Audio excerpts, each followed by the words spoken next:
Hi, this is Victoria Nalule again, and here with me is Mr. Deng. Today we're going to talk about the issue of South Sudan, specifically the conflict in South Sudan and how it's connected to the oil and gas resources in that country. Mr. Deng, do you want to introduce yourself? My name is Deng Duot Biorbaar.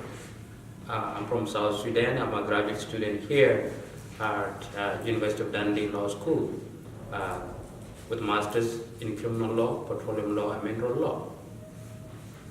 I used to work for Mother Africa, a non-profit organization in the United States. I also did some consultancy, and until now I'm also doing some consultancies. All right, so could you give us some insights about the conflict in South Sudan? How did it start, and what are the internal and external causes of that conflict?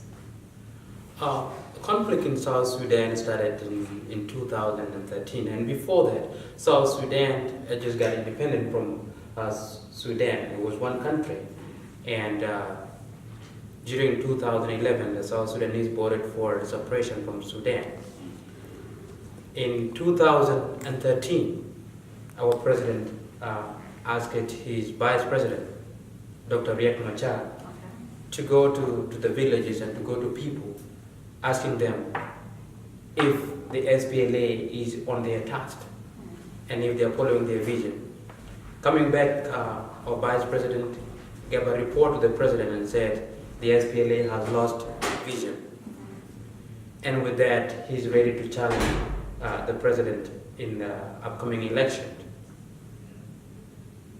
Within the government of Salva Kiir, there were some issues that made the president to ask his vice president to go ahead and investigate what was going on. In fact, our president is one of the best presidents ever, and this is the reason why I think he's the best president. There was corruption within his government, and he wrote a letter to the 75 individuals that were accused of corruption. In fact, there's no law that said that if you are accused of corruption, then you will be sent a letter and return money back. But our president did, asking the accused individual to return money. Those individuals did not return the money, and they came up together and sided with Dr. Riek Machar challenging the president. In December 15 of 2013, there was a war broke out between the individuals and the individuals that were backing up Dr. Riek Machar and the SPLA soldiers. And after that, the vice president left and went to the bush, wanted to overthrow the president. And until now, there's war, peace talk has been there, but there has not been peace in the country. So I understand that the internal factors that are fueling the war are basically tribal and then misunderstandings between the political parties. Now what about the external factors? Starting with the tribal thing, it could be interpreted as a tribal war, but if you can go to South Sudan and understand how people are, you can say it's not a tribal war but a civil war. The tribe, the Riek Machar is a Dinka, is a Nuer, and Salva Kiir is Dink. And within the government of Salva Kiir, they are also Nuer working with him. And with Riek Machar, there are also Dinkas who are with him. In fact, the son of Dr. John Garang Mabur is with Riek Machar. In terms of external factors, you can see countries like Kenya and Uganda. Recently, I read an article that said Kenya and Uganda had some interest, and they are making it harder for South Sudanese to achieve peace. So that is one of the external factors. The Western countries too are working hard to make peace in South Sudan, but it's becoming difficult because they did not understand the conflict and how to move forward. They did not leave the South Sudanese to sit together and iron out their differences. So those are the external factors. And moving forward, it is the South Sudanese that can come together and say, enough is enough. War is not helping us. All right, so do you think this war or the conflict is connected to the petroleum resources you have in South Sudan? Because I understand that South Sudan is one of the largest petroleum producers in Africa. So do you think it's in any way connected to the resources? That's a good question. Of course, you can say that it's connected with the oil revenue and the resource cost too. The individual that were accused of corruption took $4 billion, and that revenue on South Sudan only get its money from oil, and the oil money are not being used wisely, and that's why the president gave a letter to the 45 of the 75 people that were accused of corruption. The oil in South Sudan is a cost because the communities that are living in oil area are not getting anything, and the money are not being used in the development of school, hospitals, or any other thing that the citizens of South Sudan need. So it's a question of, are they benefiting from their own resources or not? Is the oil a cost to South Sudanese? Of course. If you can go back to 1997 when the oil was discovered, a lot of people were killed, and so many people were displaced. Shepard was accused of creating violence and chasing people away from the oil field because they were being backed by the Sudanese government, and there was also oil discovery within Unity State, and especially in Tarjas area where people are really suffering today.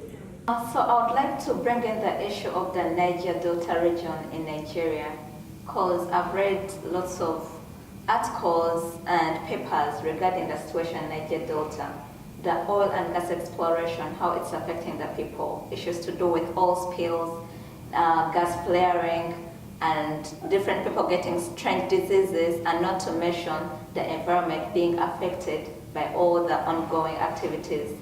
Is it also happening in South Sudan? Are you experiencing such negative impacts of the oil and gas exploration at the moment? South Sudan is not different from Nigeria.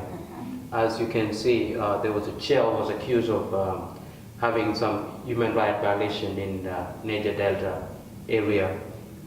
In South Sudan, there's so many human rights violations too, of which environmental issues.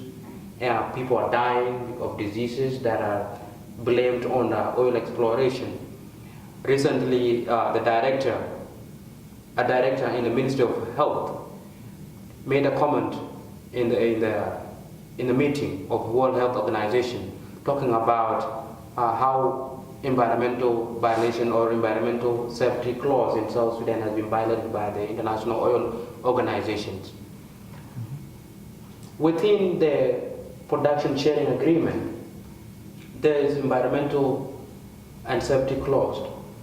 The minister should have not gone to the World Health Organization and talk about how their people have been affected, but they should have revisited the production sharing agreement on what can be done if there's a violation of human rights violation and environmental safety. In South Sudan, when the oil contract was signed, it was signed by the Khartoum government. It wasn't signed by the South Sudanese. Decommissioning was not done, nor do the Southern Sudanese people know about decommissioning either. Our people are being affected today. There's a place called Tarjas.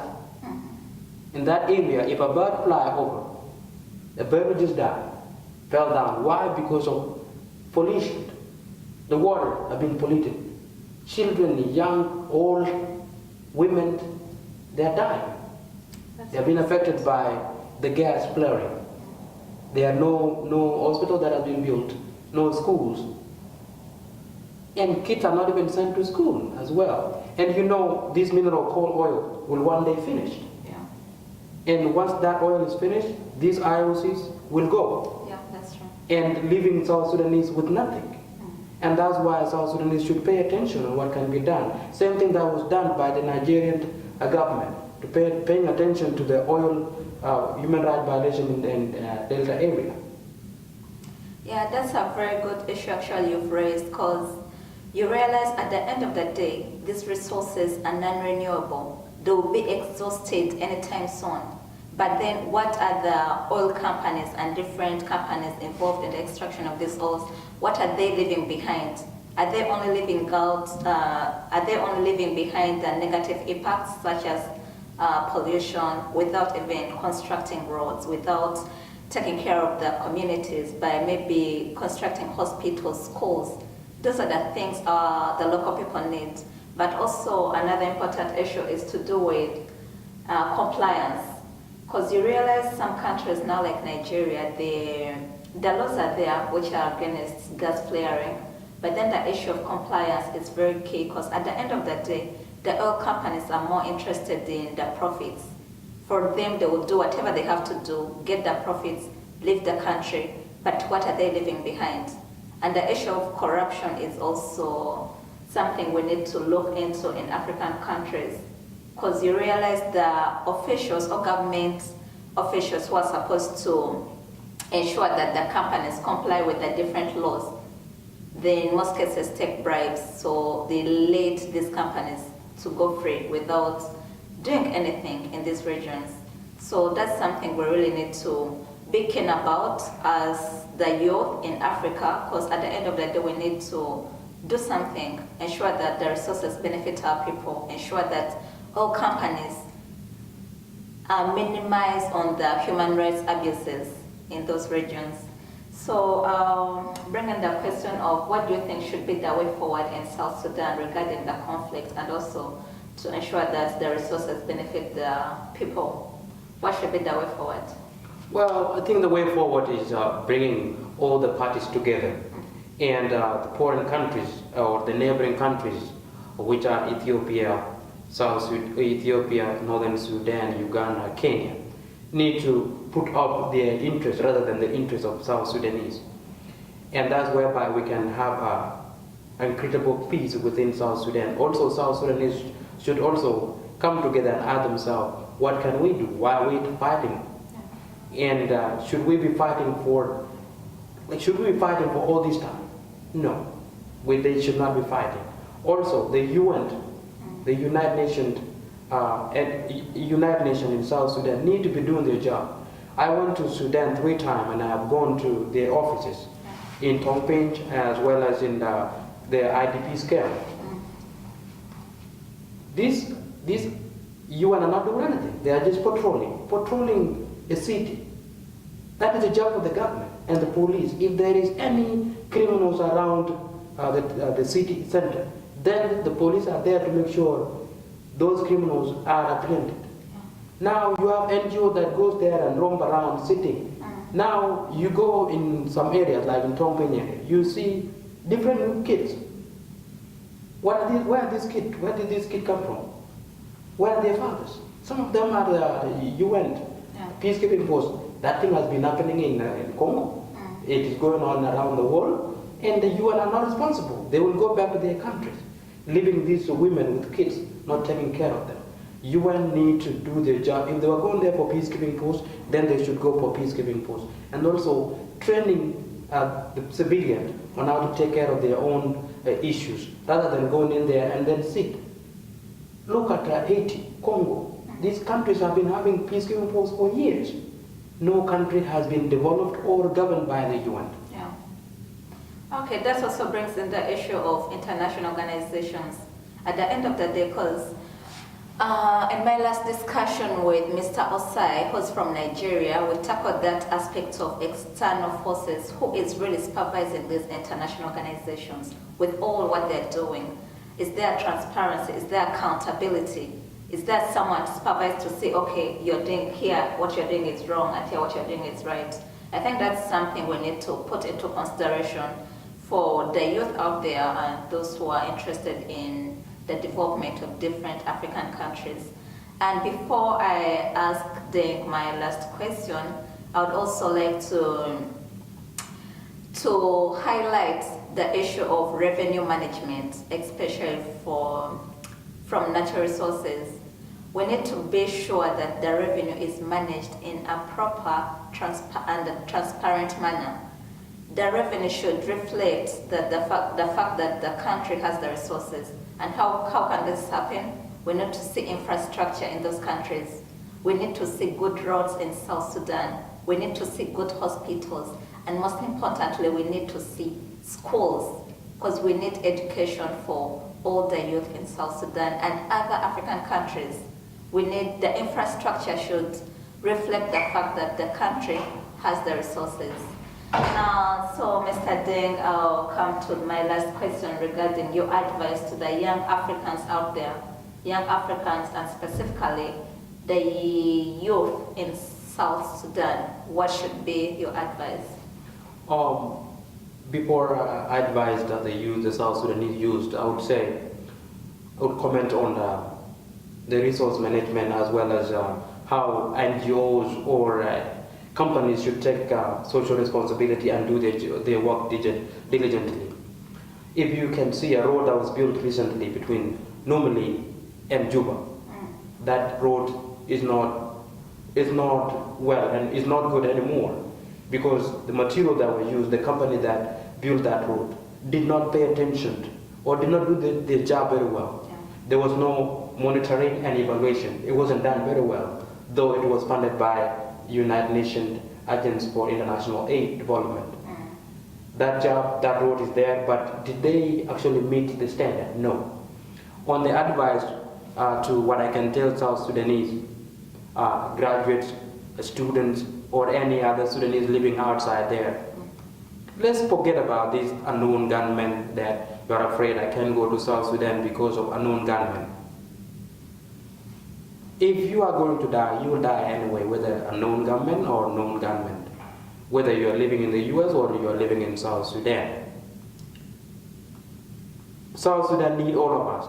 I have gone there 3 times, and there's no country that I was really free and felt that I enjoy the freedom that I enjoy.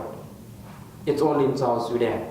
South Sudan needs you. You might think that I have a better life in South Sudan, in USA, Australia, Canada, or European countries. You will have the best life in South Sudan. Our people are getting old. They need us. We talk about lack of development in our country. Who will come and do that development? It's probably you.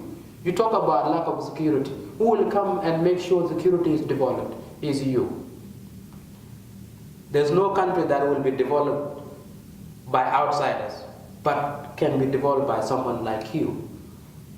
We know, and I know very well, living in those countries is really good. You can enjoy the freedom, but nothing is like home.